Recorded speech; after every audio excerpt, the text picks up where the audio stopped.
बंगालमध्ये ममता बॅनर्जी यांनी एका प्रायव्हेट कंपनीवर ईडीची चौकशी सुरू असताना जाऊन त्यांच्या ऑफिसमधून हार्ड डिस्क आणि डॉक्युमेंट घेऊन त्यांच्या कारमध्ये ठेवली. काय आहे नेमकं प्रकरण, ही कंपनी कोणती आहे, काय घडलं, हे सर्व पाहणार आहोत आपण या व्हिडिओमध्ये. त्यामुळे व्हिडिओ शेवटपर्यंत पहा आणि चॅनलला सबस्क्राईब करा. बंगाल इलेक्शन जवळच आहे आणि त्यातच तृणमूल काँग्रेस, जी ममता बॅनर्जी यांची पार्टी आहे, त्यांच्या पार्टीची आयटी सेल आयपॅक ही खाजगी कंपनी हँडल करते.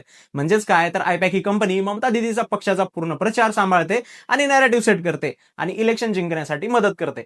आता या आयपॅक कंपनीचा इतिहास खूप इंटरेस्टिंग आहे. याच कंपनीने 2014 मध्ये नरेंद्र मोदी यांचे इलेक्शन कॅम्पेन हँडल केलं होतं.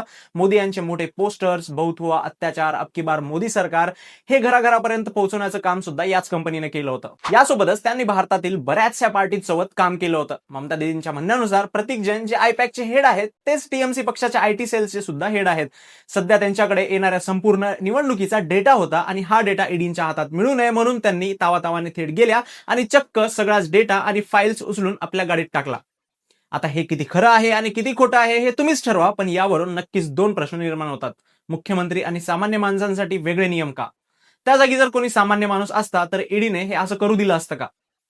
आणि दुसरा मोठा प्रश्न म्हणजे ईडीच्या चौकशीच्या टायमिंगचा. 2020 पासून चालू असलेली ही केस निवडणुकीच्या तोंडावरच तपासात काय येते? हा योगायोग आहे की केंद्र सरकारने जाणून बुजून केलेली कारवाई आहे?